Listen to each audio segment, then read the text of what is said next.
Olá, bom dia, boa tarde, boa noite a todas, todos e todos. Mais um encontro nosso aqui na Esai Afro, mais um bate-papo, uma entrevista, uma conversa, um dedo de prosa, como se diz. E hoje a gente tem o prazer de convidar e conversar com a Denise da Costa, professora, antropóloga, escritora, e falar um pouco sobre outra grande mulher, além dela, que é a Zora Houston. Uhum. Então, vocês aproveitem bem esse nosso bate-papo, porque vai ser muito legal. E aproveitem para se inscreverem no canal, ativarem o sininho de notificações para receberem novas notificações sempre, para ver as novidades que vão aparecer aqui e para convidar e compartilhar com amigos, porque o algoritmo não é uma coisa fácil de se vencer, no caso de pessoas pretas. Professora Denise, muito obrigado por ter aceito o nosso convite e as suas palavras iniciais. Sim. Bom, deixa eu me apresentar, né? Para quem não me conhece, eu sou a professora Denise da Costa, sou mineira, morei 9 anos em Brasília para fazer meu mestrado e meu doutorado em antropologia social, e hoje vivo aqui no interior do Ceará, numa cidade chamada Redenção, que é uma cidade cheia de suas complexidades, né? Como todas as cidades, mas que tem questões que são muito caras às populações afro-brasileiras, né? E numa universidade muito especial, que é a universidade chamada Unilab, que é a Universidade da Integração Internacional da Lusofonia Afro-Brasileira, que recebe pessoas dos países da CPLP, que são os países da comunidade de língua portuguesa, né? Cabo Verde, Angola, Moçambique, Guiné-Bissau, São Tomé e Príncipe, Timor-Leste. E também atende ao público das periferias de Fortaleza e do interior do Ceará.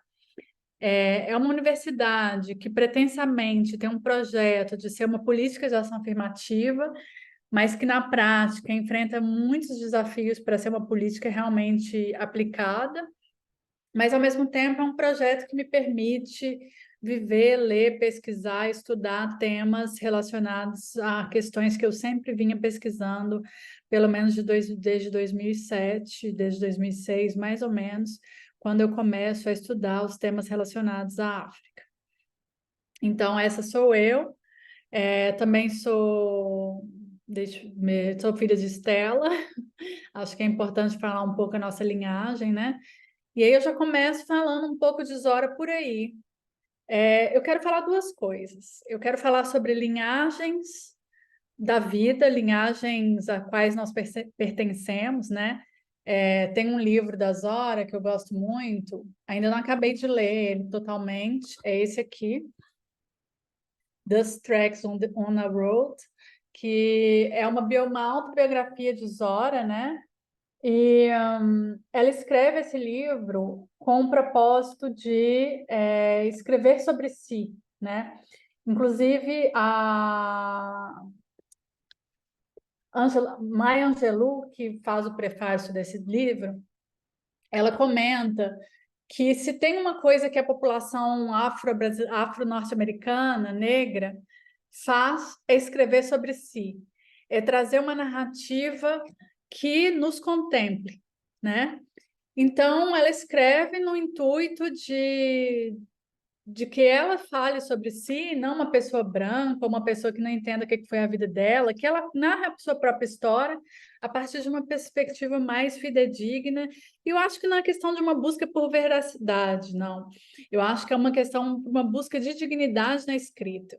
Eu acho que Zora, ela escreve uma autobiografia porque ela quer imprimir no papel uma forma de se pensar que seja digna, que não seja estereotipada, que não seja condenando a própria existência dela. Eu acredito que é por aí que Zora escreve sobre si.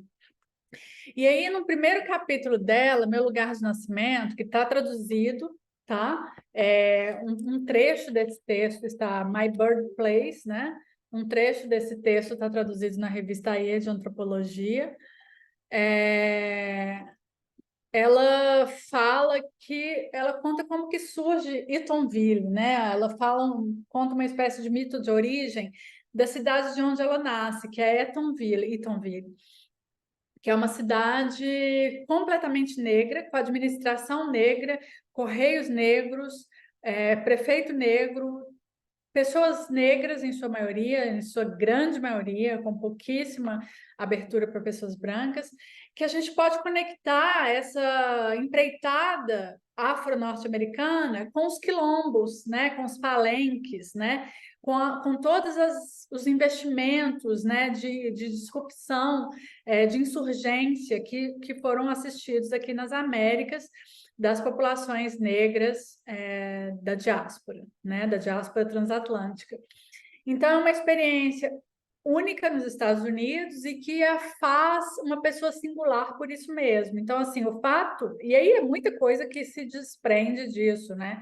O fato dela ter sido criada entre pessoas negras, vivida entre pessoas negras, aprendido com pessoas negras, a faz uma pessoa muito distinta, e é isso que ela fala, por exemplo, quando eu me sinto como uma pessoa de cor, das pessoas que estão no contexto da integração, que estão em relação interracial, que estão em contato, como ela mesma diz, com o mundo afiado dos brancos, né? Que é esse mundo portante, que é esse mundo racista.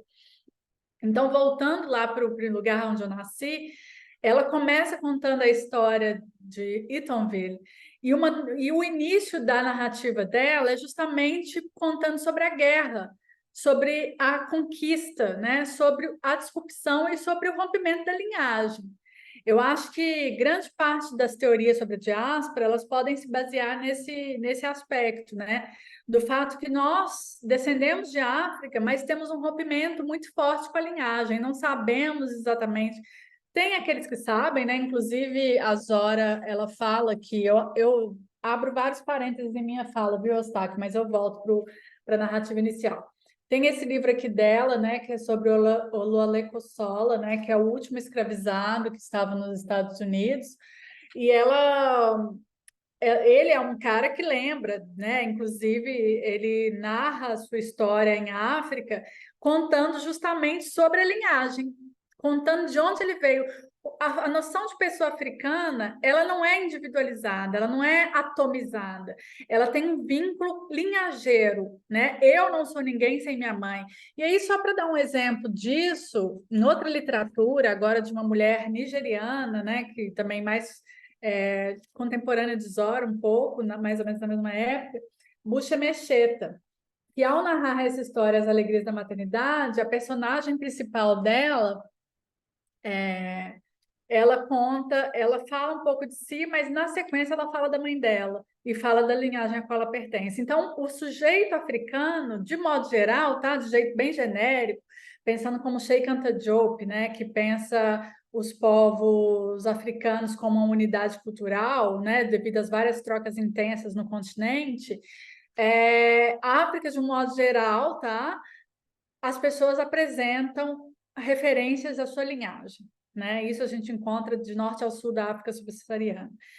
E a Zora, não. Quando ela conta meu lugar de nascimento, ela tá contando do rompimento da linhagem. Ela está contando de guerra entre espanhóis, franceses, ingleses, indianos, americanos, afro, para conquistar um espaço, né? Para fazer daquilo um espaço. Então, é rompimento da linhagem, né? É daqui para frente.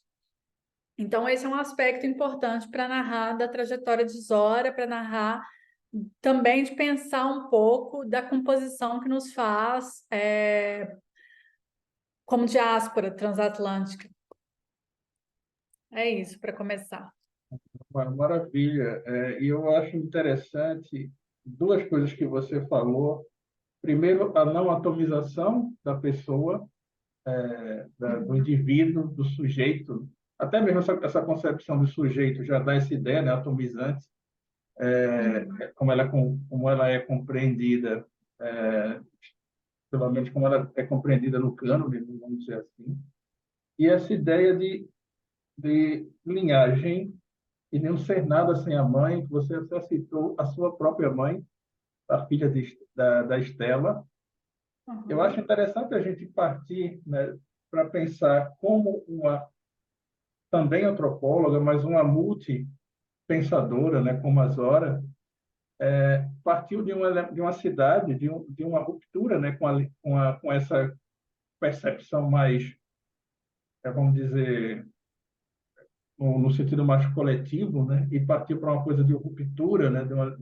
Dessa ruptura linhageira, e Sim. como ela foi traçando, né, um perfil a partir das obras, a partir dos estudos que ela fez no Haiti, por exemplo, de compor essas várias rupturas, né? É, Ótimo. eu acho Então, você interessante. chegou no ponto que eu queria falar, que era duas coisas. Então, na vida, nós, a diáspora, né, seríamos essas pessoas aí que vai criar um vínculo linhageiro a partir, sobretudo, do pós-abolição, né? Porque, bom, vamos pensar aqui no caso brasileiro, né? Estou falando no caso brasileiro. Quando a gente olha para trás, quem que a gente sabe, assim, estou falando de forma genérica, tá? Desculpa dar umas generalizadas nas coisas, mas quando a gente pensa na nossa família, nossa mesmo, pessoal, até onde que a gente vai na linhagem? Geralmente a gente vai ali na avó, na bisa, na mãe da bisa, que tem um nome, que não tem um sobrenome, né? Porque no período escravocrata, os escravizados não tinham sobrenome, eles tinham só um nome, né? E depois, no pós-abolição, a gente, muitas vezes os escravizados libertos, eles mantêm o nome do seu dono, né? Para manter vínculos de de ganhar alguma coisa, de ter alguma vantagem na relação, né? Então, assim, a nossa história, a nossa linhagem, ela continua tendo uma disrupção durante o período escravocrata, né? Se for pensar, a barriga da escravizada, ela dava um filho escravo, escravizado, né? Então, todo filho que o escravizado tivesse ia ser um escravizado. Então, assim, rompimento da linhagem, é uma figura que não tem uma personalidade humana, né? É uma coisa ali, um objeto que está sendo explorado para o trabalho. Então, a diáspora, eu estou pensando aqui no caso brasileiro, ela está o tempo todo vivendo várias fraturas na linhagem, e a gente não consegue recompor a linhagem. A gente não, muito dificilmente a gente chega em África, né? Assim, eu não conheço casos, deve ter, isso é minha ignorância mesmo, mas assim, em geral, a população afro-brasileira consegue ir até uma bis, até uma tátara, de um jeito muito nebuloso, né? E não consegue aprofundar na linhagem.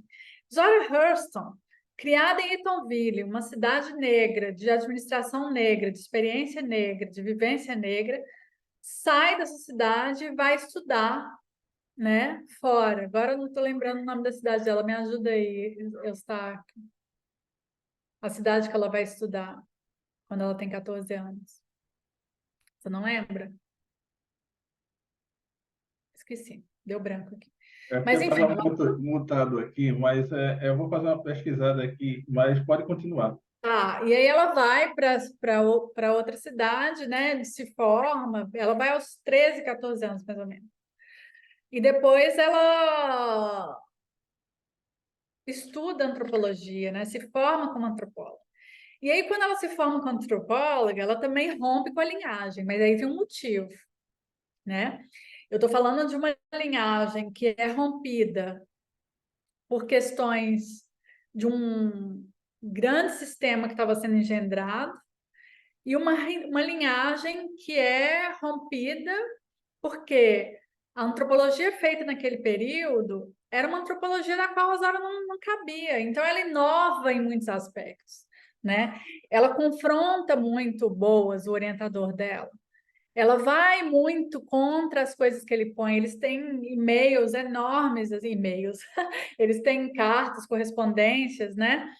Enormes discutindo sobre a melhor forma de fazer a pesquisa, e ela o tempo todo ela se colocando, olha, a metodologia que eu vou usar é essa, eu estou criando uma metodologia, eu sei que é distinta, mas acredite em mim, essa é mais eficaz para o público que eu estou trabalhando, eu vou fazer desse jeito, eu vou pôr o inglês tal como os negros norte-americanos falam, né, que a gente pode ligar aí com a Lélia Gonzalez no português, né? Então ela tensiona muito o mercado editorial, né? Ela tensiona a forma de escrever, a estética, a ética, a conduta. Então, às horas, ela rompe também com a linhagem, né? Então, vamos dizer assim que, embora ela tivesse esse rompimento linhageiro, que era uma força da estrutura da qual ela estava participando, ela também rompe com a linhagem por ser uma figura extremamente corajosa, de uma rebeldia positiva, né? E de uma ousadia muito necessária, né? Há quem diga que Zora era uma autora que às vezes tinha posturas muito conservadoras. Teve até um caso que eu não quero discutir aqui nesse momento, mas ela se envolveu politicamente nos Estados Unidos com algumas pautas e ela teve posturas que foram consideradas conservadoras. As pessoas do Harlem Renaissance às vezes havia com desconfiança, né? Mas ela também tem uma escrita extremamente corajosa, né? Então tem momentos que ela é extremamente nacionalista, negra, assim, que você fala, nossa, ela é realmente isso, e tem horas que ela é extremamente conservadora.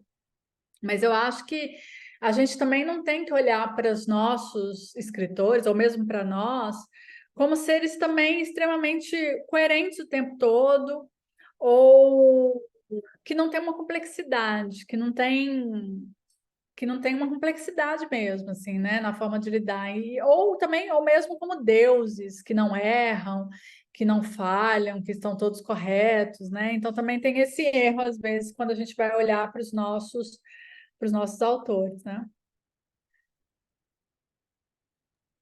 Fantástico, é isso mesmo. Às vezes a gente tem uma deificação de nós mesmos, né? E também a gente santifica o idolatra demais nas nossas referências. Aí acaba por distorcer aquelas coisas que são humanas mesmo, né? Que são normais, que é você ter um ou não um Sim. pensamento ou outro, né? Ter ou não. Mas eu acho interessante o que você abordou agora sobre essa questão da ruptura. A ruptura pode-se dizer uma palavra-chave na estrutura do pensamento das horas, né? E do pensamento e da prática, né? Da escrita e da própria conduta dela. Romper, mas não romper no sentido de apagar ou no sentido de abandonar, mas romper no sentido de, olha, eu tenho uma postura, eu escrevo como as pessoas negras, pessoas Uhum. afro-americanas escrevem, eu tendo a fazer isso.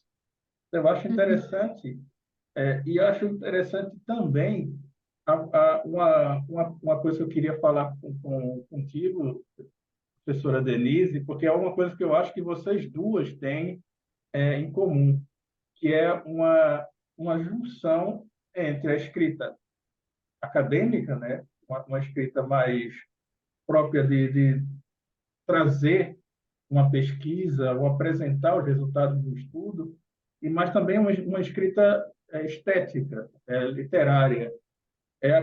Tinha um professor meu do Mesido, do curso de filosofia, que dizia que tinha a mão leve, sabe? Você escreve facilmente, você fala, é como se você estivesse falando, conversando. Sim, exatamente. Exatamente. Eu escrevo como eu falo. Eu escrevo como eu falo. A minha forma de escrever é acompanhar o meu raciocínio. Assim, eu não faço grandes ajustes, não. Eu faço uma escrita totalmente leve, totalmente coloquial, né? Com alguns erros de concordância, de regência, aliás, concordância não, de regência. E eu advogo por essa escrita oral, sabe? Antes eu achava, fui muito criticada, levei muitas críticas, ao mesmo tempo muitos elogios também, porque, por exemplo, eu lembro na UNB que uma vez a gente escreveu para um livro sobre cinema africano, éramos 3 colegas. E a gente escreveu um artigo sobre cinema africano. E eu fiz um texto assim, que eu tenho, a coisa acontece, eu escrevo. Aí ficou um texto belíssimo, ficou belíssimo. Eu que fiz o texto. Aí mandei para lá. Aí a professora falou assim: põe mais isso, põe mais aquilo, cita aquilo, né? Fazendo aqueles ajustes acadêmicos normais. Aí eu falei, olha, gente, agora não mexo mais no texto, podem mexer aí. Aí uma das minhas colegas foi lá e colocou a formatação, não sei o quê, e devolveu o texto. Aí a professora, nossa, mas acabou toda a poesia. Eu falei, mas não tem poesia nessa escrita formal acadêmica. Então, assim, agora a maior pena que eu tenho é de não ter o texto original. Porque a gente alterou tanto o texto, eu não lembro como que era o texto original. Eu acho isso, assim, uma tristeza. Mas o texto que eu escrevi ficou belíssimo. E sim, eu me identifico muito com a Zora, e não só com a Zora. É uma coisa muito minha, é a forma que eu escrevo, né? E assim, eu fui entrar em contato com a literatura negra, mas, deixa eu pensar aqui para ser precisa. Eu fui entrar em contato sério com a literatura negra foi no doutorado. Não foi na graduação, não foi no mestrado. Então, assim, eu escrevia belíssimamente. Eu amo a minha monografia. A minha monografia ela tem ingenuidades, ela tem precisa ser amadurecida em vários aspectos, mas ela tem uma escrita que eu amo. Eu acho linda. É bom isso, né? Falar, olhar para as nossas coisas e achar bonito, né? Porque geralmente a gente menospreza tantas coisas que a gente produz, né? E ela tem uma poesia, ela tem uma cadência. Eu sei que eu tenho uma cadência na escrita. Então, eu acho que essa é uma escrita de muitas intelectuais negras, muitas.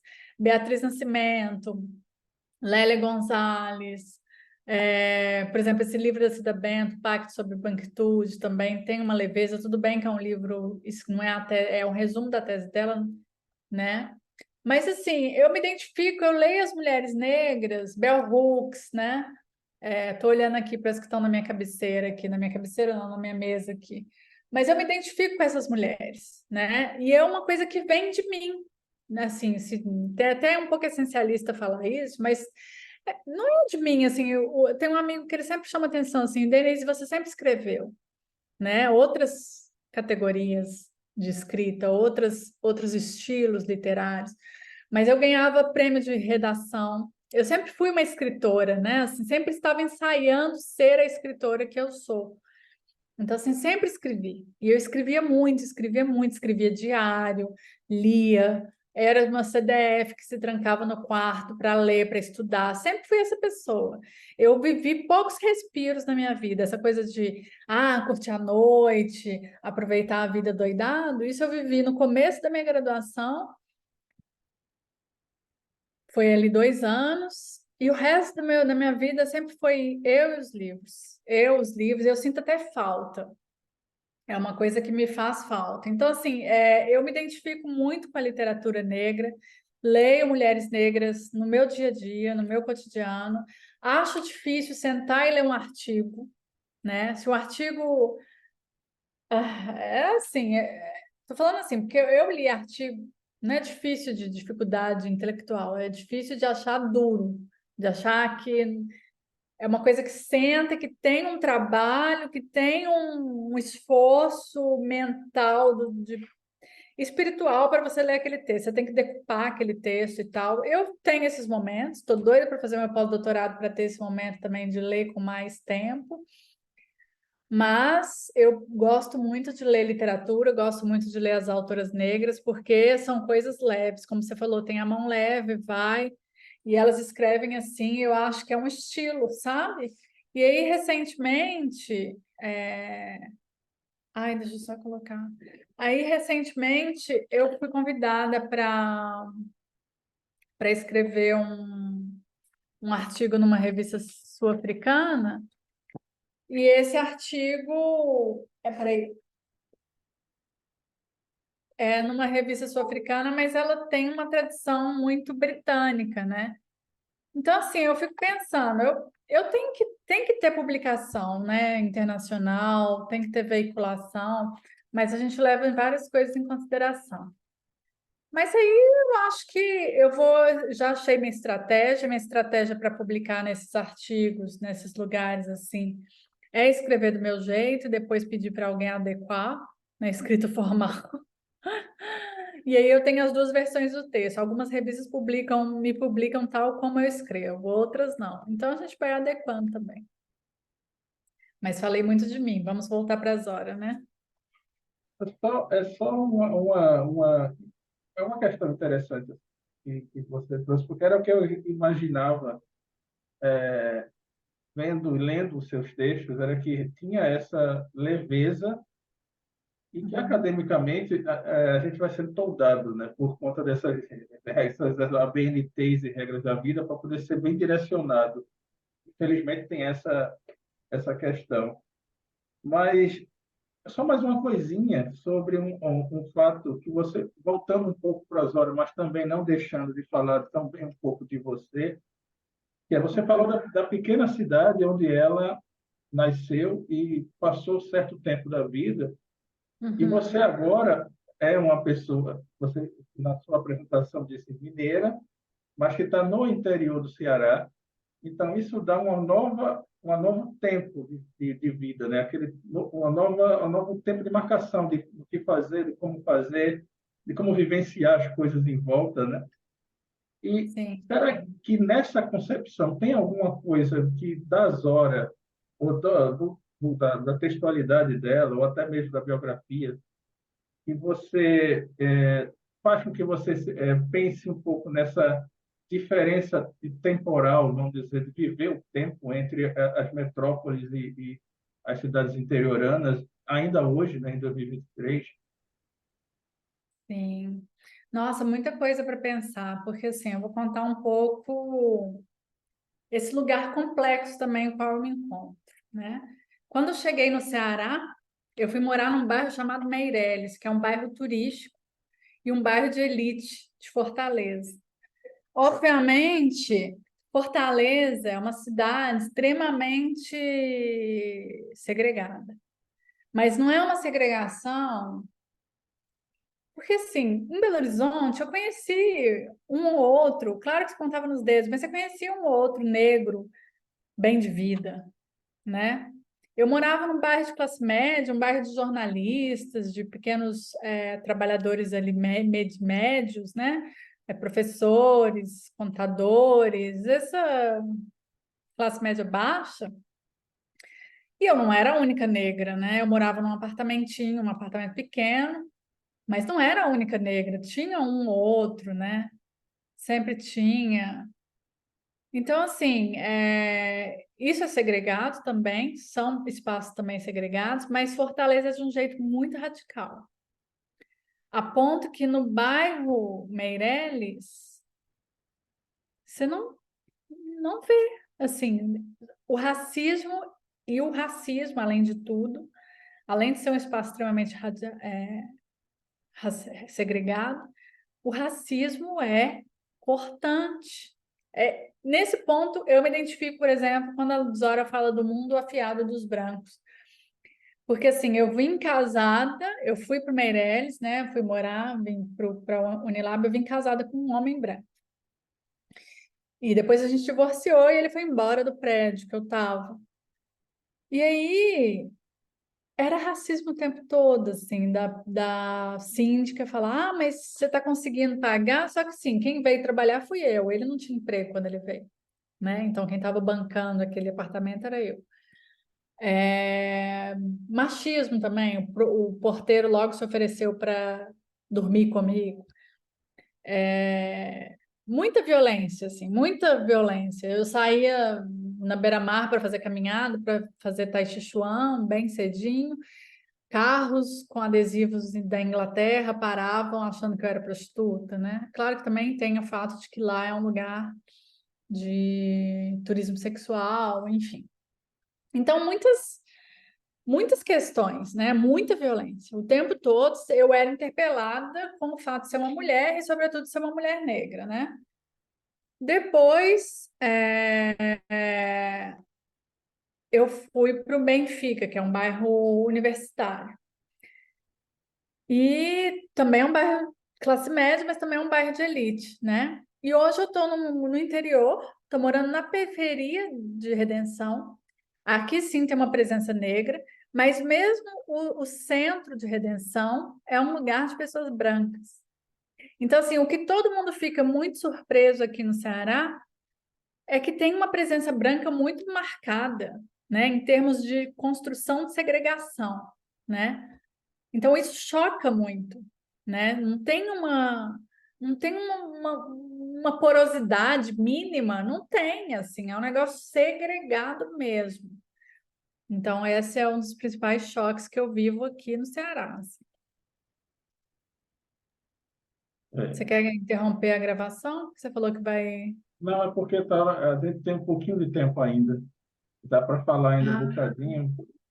Primeiro, eu já começo a agradecer a você por essa conversa boa, por essa que a conversa realmente você escreve como fala, mas também fala como escreve, ou seja, você faz bem essa junção. É ah, bem é bem explicativa, intuitiva e fala bem, é prosear, esse prosear que eu acho sim, que é típico de pessoas que têm conteúdo. Eu acho que é uma das primeiras características. Primeiro, agradecer muito obrigada. a sua presença aqui, sempre enriquecedora. É a segunda vez que você veio aqui e Sim, agradeço bastante. Deixo as portas sempre abertas para voltar quantas vezes quiser, falar sobre o que quiser. E foi um prazer falar com e junto com essas duas mulheres, a professora Denise e a Zora.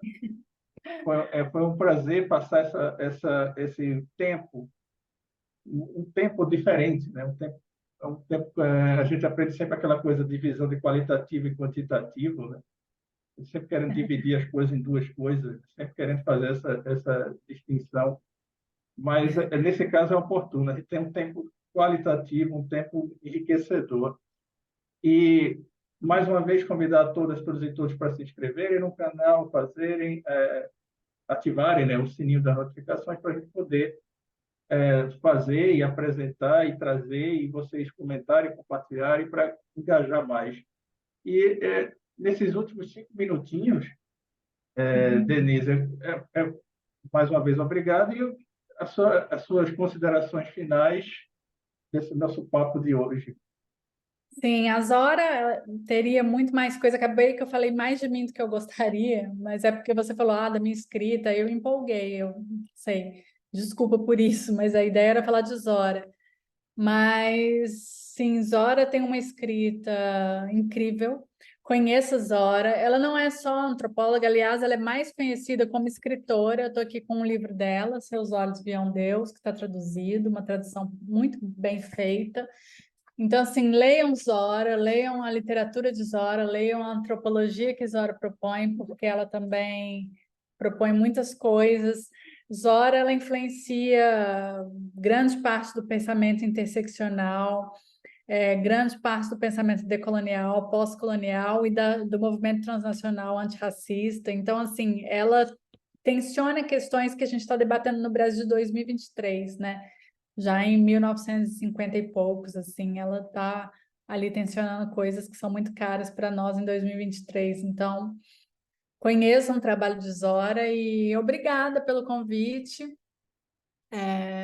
Podemos falar de novo sobre Zora, a gente faz um recorte melhor, a gente fala de uma obra dela, né? Enfim, fico aqui também à disposição para um outro momento. Já fica uma dica bem interessante falar da autobiografia dela, que eu acho que seria um bom começo, já que foi Sim, o começo do podemos. nosso papo, né? Conversamos por ele, né? Fica a ideia. E o convite Sim, já está podemos. feito. Sim.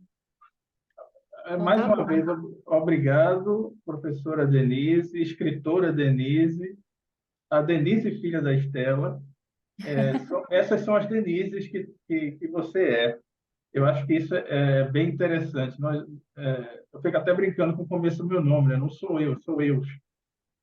A gente Aham. faz essa brincadeira.